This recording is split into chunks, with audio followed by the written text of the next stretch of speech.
Welcome back to Spitball and Cards. In today's episode, we have a limited cast, but we have the best here. No offense, Chris and Ty. We have me, Scott, we have Phil, and we have Jeff. Jeff, how is NCIS going? It's doing well, thank you. I hope everybody watched the NCIS Origins premiere this week. It was a great episode, Tuesday nights on CBS. And yeah, I've been filming a little bit, so I'm going to pop up in a couple episodes. So keep your eyes out.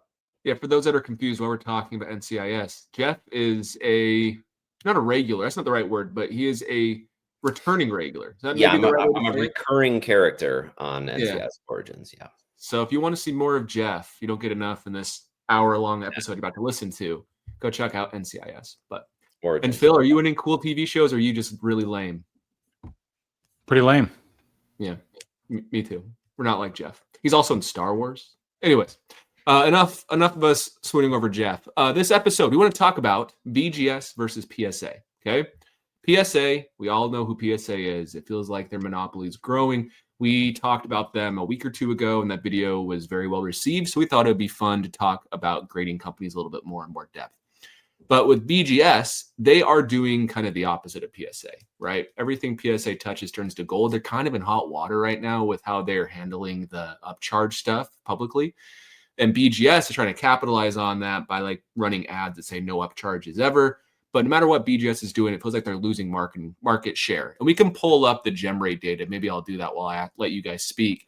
But I want to hear your thoughts. I ran a poll asking, would you rather have a BGS 9.5 min gem, meaning one of the subgrades is a 9, so it's not a true gem, like not everything's a 9.5, or a PSA 9.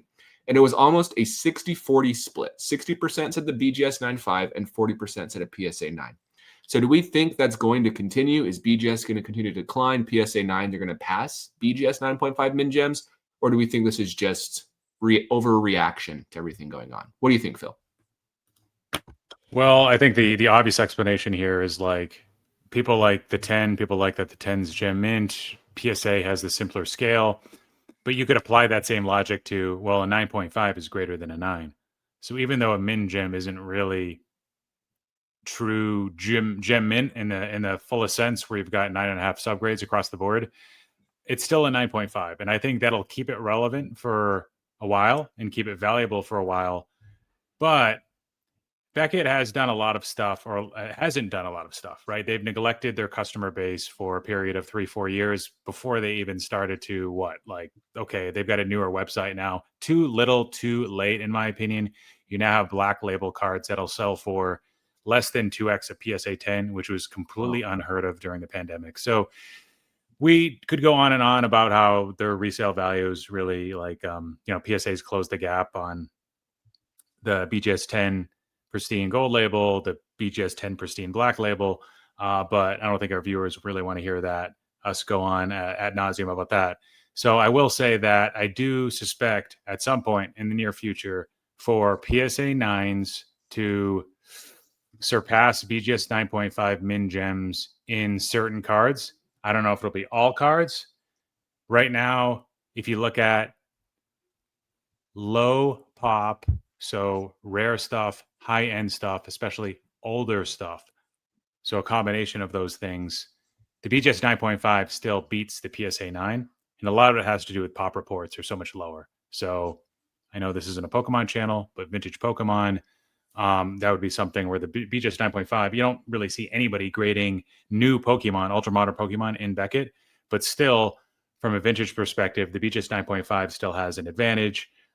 Soccer mega cracks cards like that BGS 9.5 of the Cristiano Ronaldo rookie card, the Lionel Messi rookie card, the BGS 9.5 still commands a premium, and it's more pronounced for some of those lower pop, high end, older cards, iconic cards.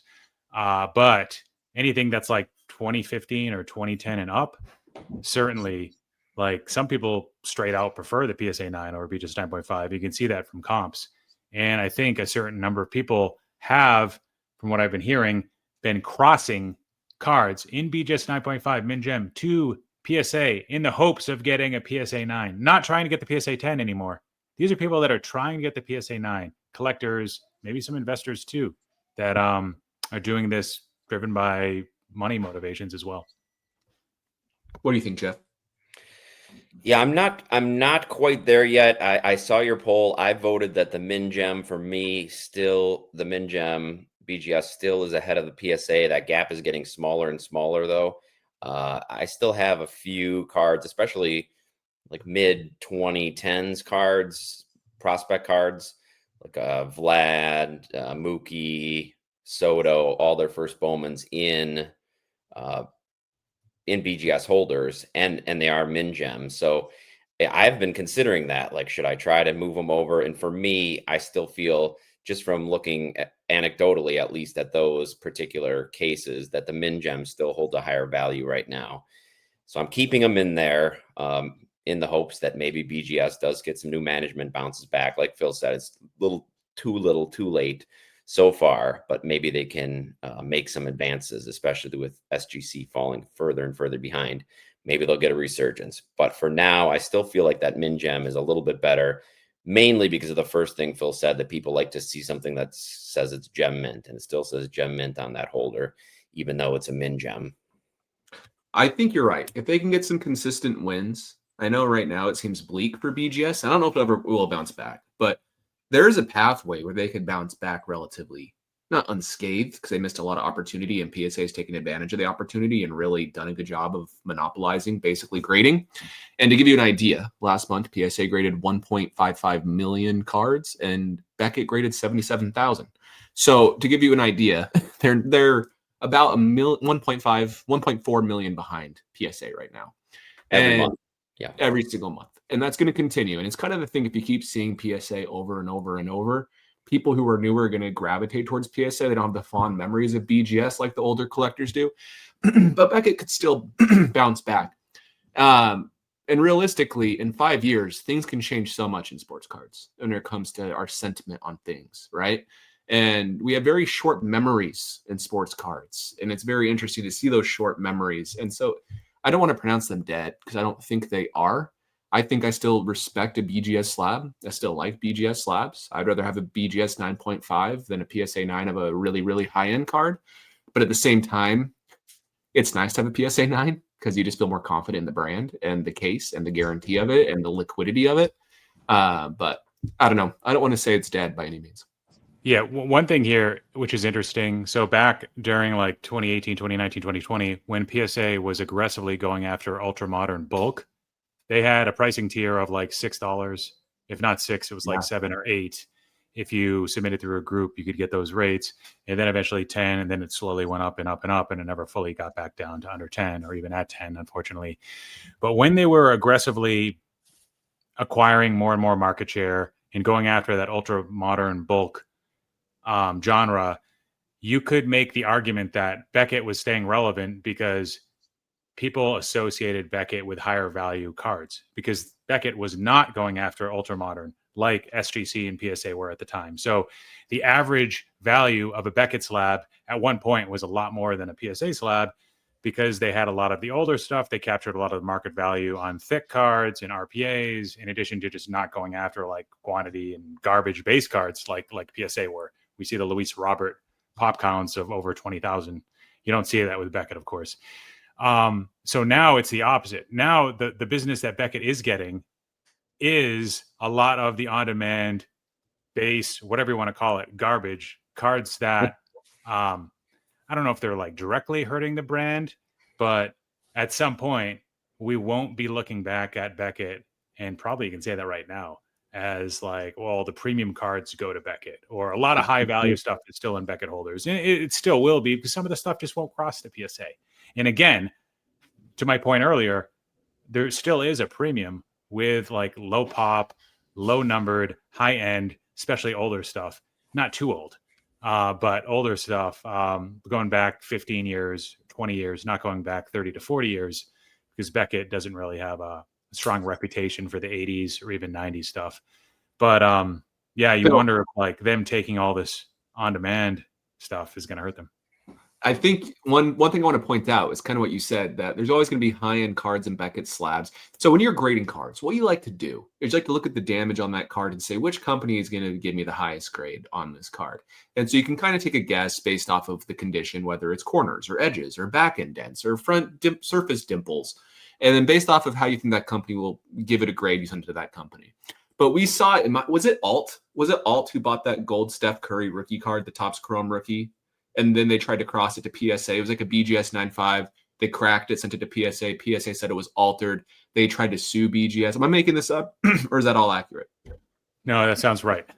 So that's the reason why we're always going to see those high-end cards in a BGS slab. The risk is not worth the reward. Like, people who have saw that play out, that is a nightmare scenario, because now you have an altered card. Even if it is a really great Steph Curry gold refractor from Topps Chrome, it doesn't matter. It's altered. And so that you lose a huge amount of money on that. So there's always going to be high-end cards in the BGS slabs because it's not worth crossing it over and risking it. I think moving forward on the new high-end cards, I don't think we're going to be seeing that unless it's people shooting for a BGS 8 or a BGS 8.5 when there's damage, in my opinion. Yeah, just a couple things. One, to touch on what Phil said too. We talked about this recently, the proliferation of black labels and BGS 10s on the Topps now, the on-demand cards. Those numbers are going so high, that's diluting the value of the black label and the BGS 10, the pristine, because they're just I don't know. I don't know if we want to say gimmick cards, but they're not pack pulled cards, and they have a place in the hobby for sure, and they have some fans, but the difference in a black label Topps now versus, say, a black label First Bowman is huge. And I don't know if somebody coming into new into the hobby is going to see those two, as they're not going to see that they're very disparate in value. Those two black labels, they're not just both at the top of the heap because they're black labels. And I think of those 77,000, I would venture to guess that probably half are Topps Now cards or on-demand cards, because people just want to see that 10. Do you want me to blow your mind real quick? Sure. So I'm looking at these numbers. These are for September. I'd be interested to see what October turns out. Let me share my screen really quick. Give me a second. Just like CGC, when they had that big bump, they graded all those Ohtani 50-50 cards. They had some sort of deal with that. Yeah. But here we have PSA, 1.55 million cards. CGC at 500,000. Beckett at 77,000. SGC at 60,000. And this is all items, not just sports cards. This is all items. Right. Do you want to guess how many sports cards BGS graded last month? I'd say they were all Topps Now. I would say 30,000. Bingo. They're behind. They're still behind SGC. And CGC is now they are completely 3 times higher on sports cards than we're seeing BGS. That's not good. CGC is like the only place that I would probably send my cards to right now outside of PSA, like my Billy Butler PC. I would send them to CGC. There's an argument. It's more affordable. The slabs look fantastic, and CGC is kind of growing. BGS, I would not send those cards to BGS at all, unless it was like a really thick patch card, because I don't know if CGC can grade those. It's just nobody's sending their cards. Where they're getting cards is through TCG, but they're still getting demolished by PSA and CGC. So they're still losing to SGC as a dying brand, is almost double BGS's sports card submissions last month. And look at this overall sports cards. They're all dying brands as far as it goes compared to PSA with sports cards. CGC is growing like crazy. It's growing, but I don't know, man. Being 1/8 of PSA is a lot more impressive than being 1/20th. You know what I mean? Like, sure, but overall cards graded, CGC looks like they were closing the gap more. But when you just factor, a lot of it's TCG for sure. But I'm impressed with CGC's growth here. Look at these numbers plus. I think that's still a lot of Ohtani 50-50. It could be. I know. I'm just saying though, there's more of an argument for CGC for a lot of collectors. So, yeah. Phil, do you have any takeaways from these? Yeah. I don't know. We always alienate our viewers a little bit. So, but if I was not to care about alienating them, I would mention that PSA's done a pretty good job staying out of the news with bad PR. I mean, you could argue that recently through the socials, which is making the rounds, people giving their take on PSA's upcharge and whether or not that's ethical or not. But I'd say that's not really negative publicity for PSA. That's more positive publicity for Jeff Wilson for starting that all up. CGC has had two major scandals over the last year and a half, one involving Pokemon playtest prototype cards that's still, as far as I know, unresolved. That's over $1 million, potentially over, I don't even know. I don't want to say over 10 million, because I'm not sure. And then you've got the comic book scandal with like the spines. So that's not card related, but PSA, the scandal there is paying for the upcharges and getting inconsistent grading and people not caring. PSA invested probably wisely in getting the authentication correct, the grading, them not doing much with AI on that front. It's been working from an economic perspective, because as you can see here, so it's been a good business move. Is it the right thing for their business 5-10 years down the line? Is it the right thing for collectors? Different story. I'm interested to see if someone like Tag can step up. I don't know. Oh, here it is. Other graders, Tag, 52,000 cards, 53,000 cards. So we include Tag. That's right here for those that can't see. It's very small. But if that's true, they almost passed BGS. They're about to pass SGC. So I'm going to start putting them in the big board I was a discussion. little disappointed that they have been so slow to jump in. They seem primed with all the big displays that they've put up at the shows. They've really tried to promote the brand, and maybe it was because of that grading scale was indecipherable. I think they went, now do they have an optional 10-point grading scale as well as the 1,000-point? I know they tried to make it a little bit more accessible, so maybe the transition to that will improve the numbers with Tag. Can you But explain that more, Jeff? Can you explain what you're talking about in more depth? Yeah, so Tag, their big promotion was that they could grade it in very fine detail, very granular, because of the way that they use computers. I don't think it's AI. Phil can correct me if I'm wrong. I don't think it's AI, but I think it is just computerized grading, or it's almost all computerized grading and very little AI right now. But they can get down to the very smallest issues and grade it on 1,000-point scale. So it's very easy to see any of the flaws and count any of the flaws. But I think that those big numbers, it graded a 927 or whatever the numbers were, didn't really fall within what people were expecting, a 0 to 10 scale. And so I think Tag has given that option. Well, we can give you on a 10-point scale. We can give it a 9. We can give it an 8.5 based on what those overall 1,000-point scale calculates. And so I think they might be putting that on some of the Tag slabs. I don't know. Phil might be the only one with any baseball cards in Tag slabs. Sold mine. Oh, I was too eager to try to crack it. So I was like, I got to sell this thing before I try to destroy this with my hand if I'm not having a good day or something. Yeah, I'm not sure about that. But so with PSA, they could be screwing up a lot of stuff, actually, because I remember hearing something and I just tried to validate it through a Google search. They do often, when they pay you out monetarily for a mess up, they often ask you to sign a release of claims agreement. And it usually comes with an NDA. ooh. So if you are to accept their monetary compensation, often you will have to abide by, sign their NDA. So they could be messing up all the time. And they're really good about keeping previous employees quiet. Isn't that kind of crazy? Like, we haven't heard a former grader talk much from PSA publicly. Well, that's not quite true. Scott's friend, Professor Sports Cards, had that guy on who was grading. But he wasn't a grader, right? He was like, he worked in like the research and ID. Yeah, I think for 5 months there, so he gave some insight. But in general, you're right. They've had to have cycled through thousands of employees, and not too many have said anything. Yeah, and similar NDAs there.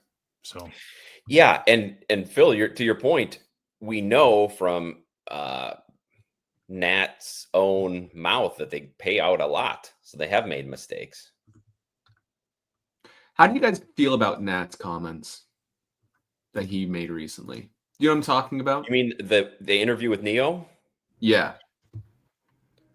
So for those that don't know what I'm talking about, so I'm trying to find, I want to show what Tags looks like when you actually can pull it over and look at like the ranking, and I want to see if I can find that, which is what I was doing. But recently, PSA has been under fire because, again, Jeff Wilson, no news is bad news, or no publicity is bad publicity for Jeff, right? that the way? Is that the correct phrasing of that?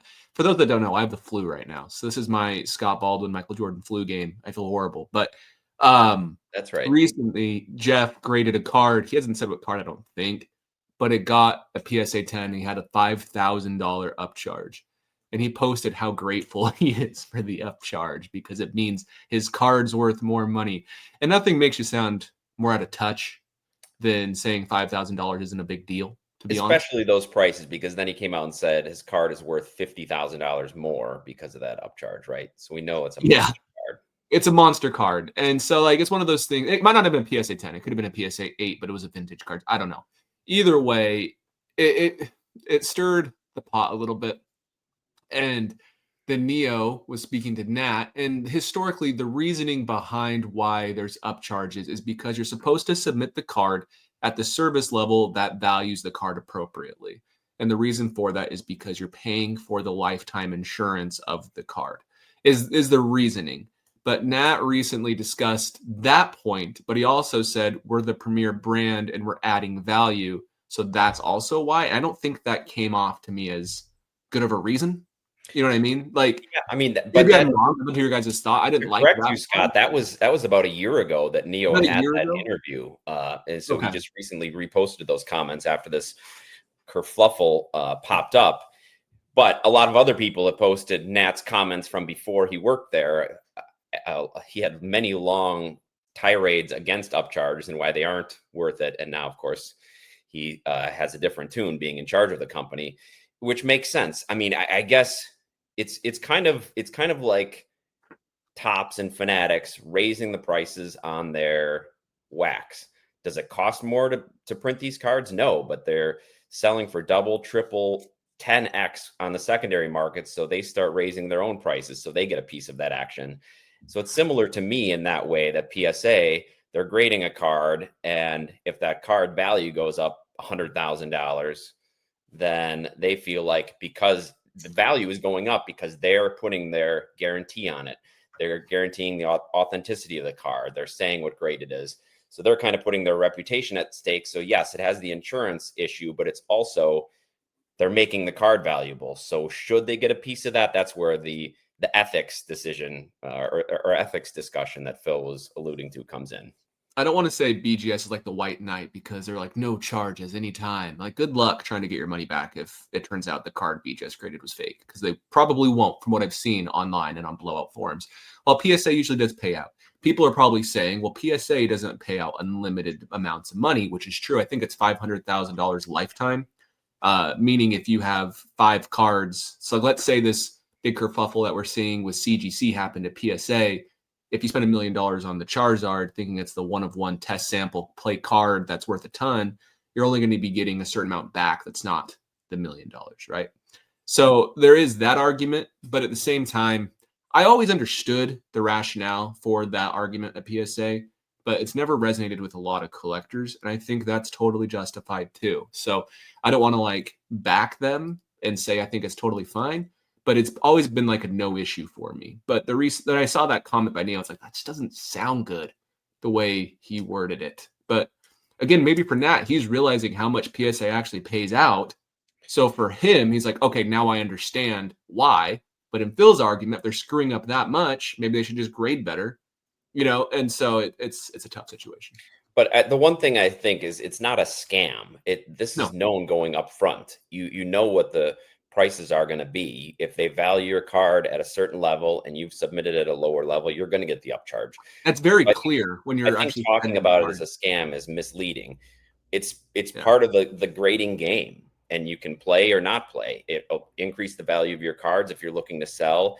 As some people have pointed out this week, the people that really get screwed in this whole thing are the true collectors that never want to sell. So if they want to grade $100,000 card, they've got to pay. I don't know what that price point is, like $5,000, $6,000 just to grade that card to keep in their collection. So I think there's a lot more people that want their cards to have resale value or have the best possible resale value. But again, yes, the collector is in the minority and they get screwed.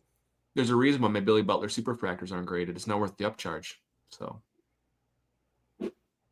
Yeah, classic capitalism. They're trying to capitalize on how they're providing value. If there was another massively successful grading company right now, they'd be doing the same thing with upcharges. Amazon Prime at some point.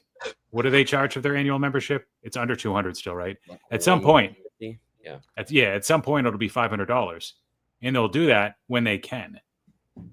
If CGC was to do an upcharge at the same level of what PSA is doing, then they wouldn't get submissions for Right. high-end stuff. And that wouldn't be good for them. So just companies trying to capitalize on stuff. With PSA, you can knock them on other stuff too. I was listening to a podcast and they were complaining about how when you do like a min grade for express or regular level of service, something higher end, when you'd send that in, you're still paying the same amount, even if they're doing 1/3 of the work, because they're looking at it, they're evaluating it. They're not like putting it in their database. They're not going to put a slab on it. There's very little cost of product. They're just shipping it back to you. The steps are much more simple when they don't actually have to grade the thing, but they're still going to charge you $500 or whatever the rate was. Here's a counter argument for that, though. If they made that a lower cost, everybody would do it. And now they're in charge of shipping everybody's cards back securely and tons and tons of cards, and then cards will get damaged. It's like, I actually am more okay with that personally. Yeah, I am too, because I mean, it just goes to show you that it's not their costs. They're not, with the exception of the insurance, their lifetime insurance, they're not passing their costs along to the consumer. They're completely balancing supply. They want to control how much they get so they don't get behind. And so if another company, if another company would sell better than PSA, they would not be able to do that. Yeah, we saw that. They were like kind of like some grading wars when SGC was going strong. SGC, that's a reason why collectors bought SGC. It was a very astute business decision, right? Yeah, because now they don't need to have good quarterly specials anymore, because now like they don't need the bulk. So that's where competition hurts the consumer. Yep. So maybe we need to root for Tag and CGC and Beckett. Oh, I don't know. It's just kind of a mess. Once you get big enough, once you get established and big enough, and then PSA buys you, and then there goes that competition.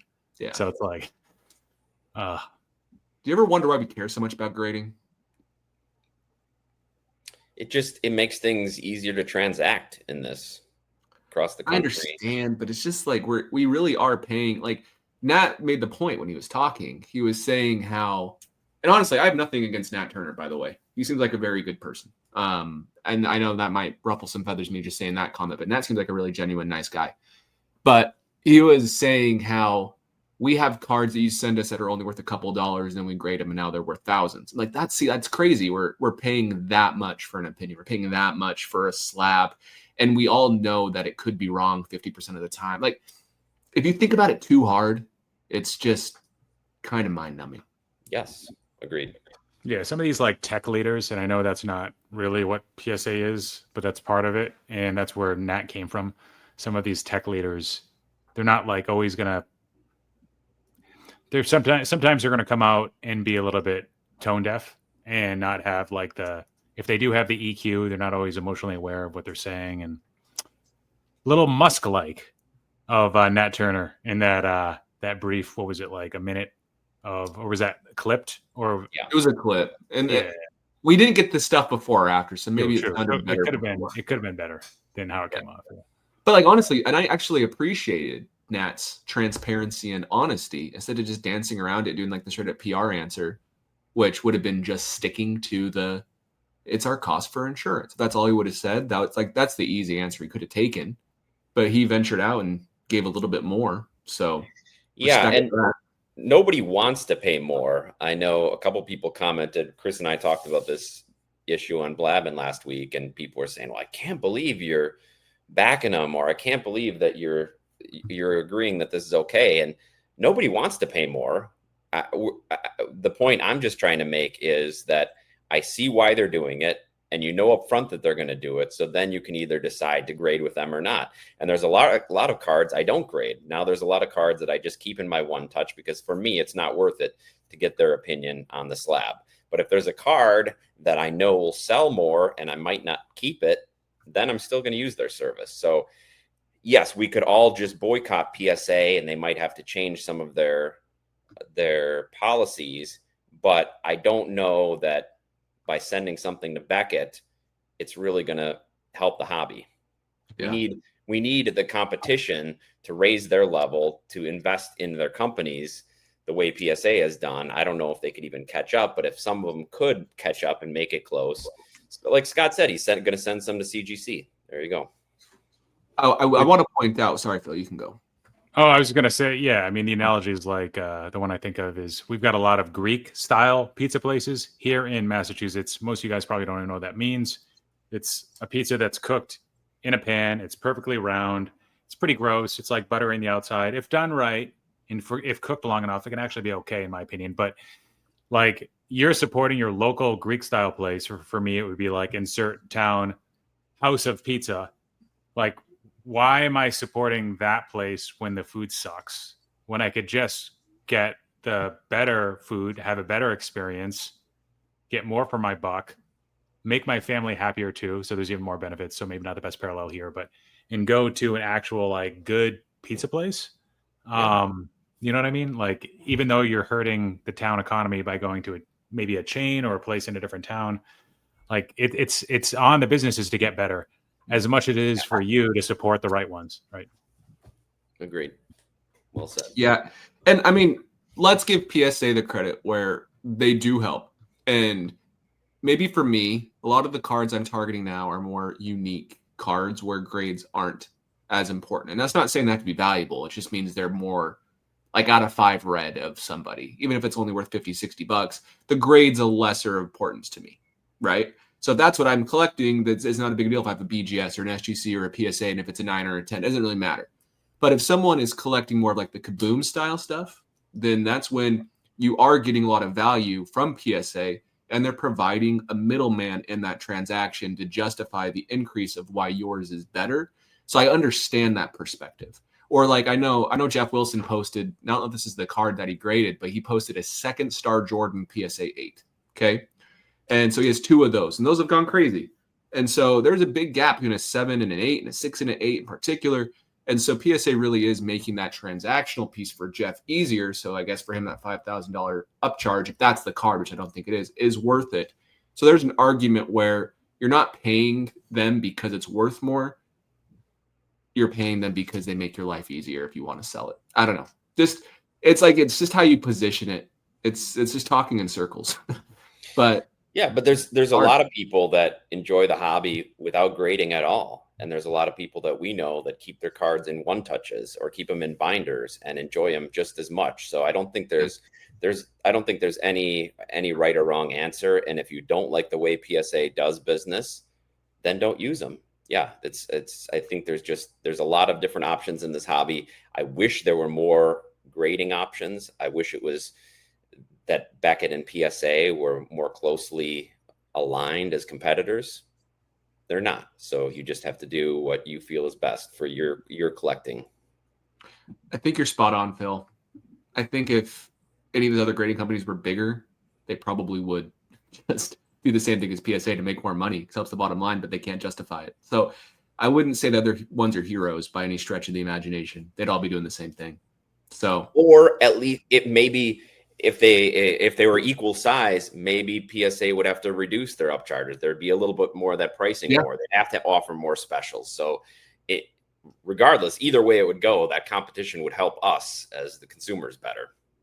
So are we hypocrites for still submitting a PSA? I mean, it doesn't really bother me. I only submit the cards that I can justify. I don't submit all my cards to PSA anymore. I have binders. I have 1 touches. So I don't think so. I just have to, I am aware of it, and you make the decision if it's worth it or not. So yeah, the amount of cards that I've submitted to PSA has dropped about 90%. I submitted very few this year. So, and not because you don't like them, it's just you have to justify it, right? Yeah. Yeah. I wish they had $10 specials. I wish they made things easier for collectors of low-end cards who want uniformity in their collections, who are trying to collect the 87 top set in all in 10s. It's really become price prohibitive for collectors to do that with PSA, with the minimum cost being about $20 now. And even that's going up per card. So I wish they would do some things there where maybe if the value is even lower than their declared value is even lower than what the bulk declared maximum is, that they would have some cheaper prices, because I think that would stop so many collectors from being alienated. I would love to see them do a player collector special, where if I send in 100 Billy Butler cards, because no one else cares about it, like we're like 100 of a player's on a Hall of Fame or something stupid, then they'll give you the $10 price. Because I have all these cool cards. I'd love to have slabs just for the protection uniformity's sake for storage. But I mean, they're all stored really nice in a binder, but there's some that I would still like to see graded. So like if they could do something like that, that'd be cool. I think people would be happy with it, but it's just so cost prohibitive it'll never happen. No. Maybe 15 because of inflation and everything. I don't know if we'll ever see.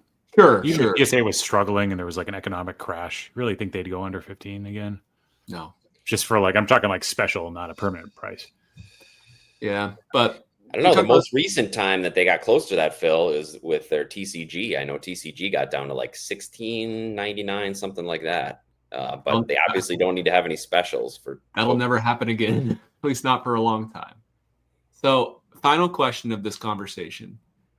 Do we feel like PSA 9s will eventually surpass BGS 9.5 Mint Gems for a majority of cards? There's going to be situations where the BGS 9.5 Mint Gem is still worth more than the PSA 9, like that Steph Curry gold Topps Chrome if it never would have been crossed. And I don't know if that was a Mint Gem or not, but let's say hypothetically it was a Mint Gem. And that probably would have been worth more than a PSA 9. But for other cards, let's say the average Shohei Ohtani Topps Chrome rookie card, that's worth a couple $100. Do we think a majority of PSA 9s will be worth more than a majority of BGS 9.5s in the future? We can vote with our thumbs up, thumbs down, or I can just hear your guys' thoughts and we'll wrap it up. Whatever you prefer. I think we're all scared to make a prediction. All right, I'll go first. I've been waiting for this to happen. I've been thinking it might happen. It's getting closer to happening. So yes, at this current trajectory with Beckett still on their slide, I think there will be a point where, at least personally for me, I would rather have my cards in a PSA 9 holder than a BGS 9.5. It's not there yet. I'm still holding on to my Mint Gem 9.5s, holding on to some hope that Beckett can have a little bit of a resurgence. But if I'm asked to pick one way or the other, I think that eventually, yes, for most cards, PSA 9s will pass the Mint Gem 9.5s. Phil? I am. Okay, so Jeff did answer the question at the end. I was trying to avoid it too by saying I am buying more PSA 9s than BGS 9.5s now. I'm actually actively targeting that grade for most cards, not commodity-based cards or anything. For those, I want PSA 10s, but for cards that are numbered to like 25, 50, 5, 15, I like the PSA 9. I like the value there relative to PSA 10 and relative to BGS 9.5 at today's prices. For most cards, I don't know. I could see it either way. I really could. I know. It's tough. It's tough, Phil. What do you say? So if you had to pick, if you had to choose. I'd say nine centering. So Mint Gems and 9 centering. Give me a PSA 9 over those cards. What about Mint Gems? Then those could cross a PSA 10. They could cross, at least the old PSA. Now it might Mint be Gems with 9 surface what makes me nervous, because you can't see through the 5 layers of plastic, and it's always worse than you think. So there are certain cards where PSA is a lot tougher on, and it's like a notorious thing where it's known. So PMGs, a lot of 90s inserts, thick cards, exactly. For stuff like that, like you should prefer a PSA 9 already over BGS 9.5. Mm-hmm. And even if it was a true gem, maybe even that case as well. Yeah, I don't know. That's so hard because I'm looking beyond the slab here, beyond the plastic, and I'm like, if I had to crack both of these, which card would I rather own? And it's kind of obvious when you're going into like years and sets where BGS just wasn't good at grading it, and people just assume it's all overgraded. Then that's easy, but like newer stuff, like I don't know. I think in BGS 9.5, they're going to benefit from just having lower pops in PSA 9. And that in itself would make me pay, like today, I'd pay a lot more for BGS 9.5, say 2018 Bowman Chrome base, #1 batting of Ohtani than a PSA 9. And I think comps would reflect a pretty big gap there. So yeah, I don't know, man. Within the next 5 years, I think most cards PSA 9 will still be under BGS 9.5 min gem. Go out 10 years, that's tough. Like, how are people going to view Beckett then? How are people going to view the Beckett Black Label then too? And the Yeah, BGS that's the 10 pristine. maybe that's the bigger thing that you should be worried about, are your BGS 10s and your black labels more so than your BGS 9.5. Luckily, I don't have any of those. So yeah, me either. I couldn't afford them, so that's great. Goes back to like most collectors are dumb and they notice the gray. They notice the condition and they notice the number. Maybe the BGS 10 pristine is at more risk getting passed by the PSA 10 than the BGS 9.5 is getting passed by the PSA 9.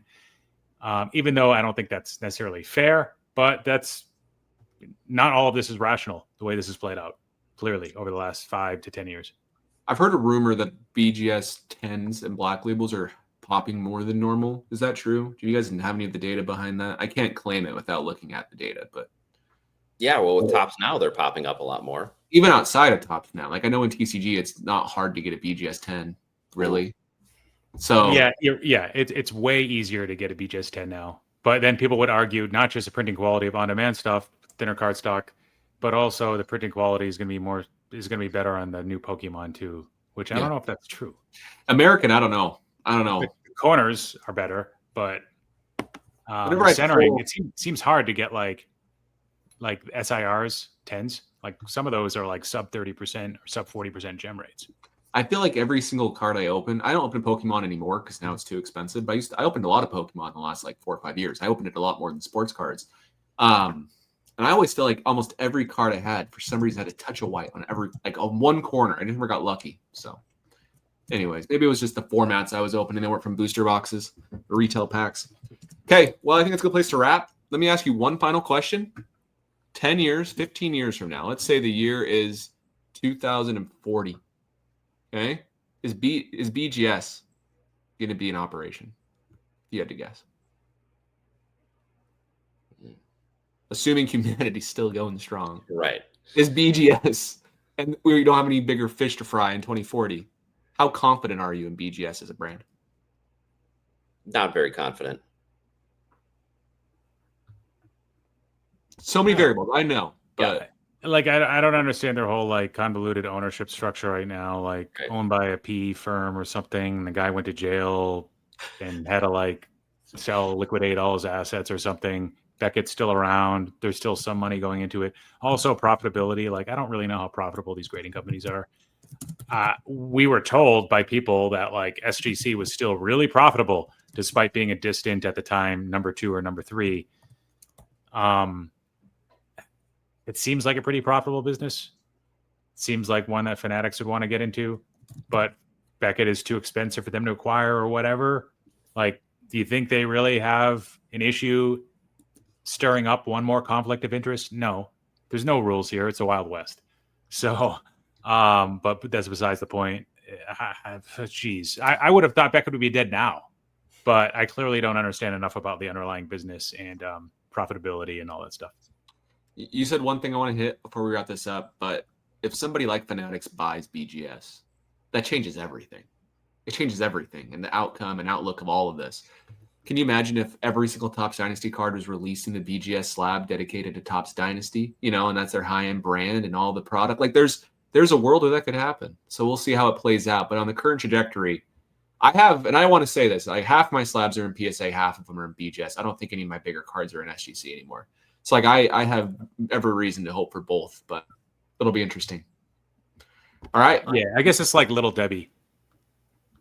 Little Debbie dies, but the brand lives on. So it'll be something like that. Different ownership, different management structure. The Beckett label, it might as well just continue. So in 50 years, when we all die, will Spitball and still be going, Phil? Will our kids take over? Yeah. Who would take it over? Who's like 20 years younger than us? Scott, who's 20 years younger than you? It's in the hobby. My nephew likes Pokemon cards. All right, there it is. The brand is his. All right, guys. Thanks for watching. We'll talk to you next episode. If you like our content, we should talk about this earlier, but we have a Patreon. And on that Patreon, we talk about stuff in a lot more like detail on like what we're actually buying and looking at and all those things. As well, we have a Discord coming out soon.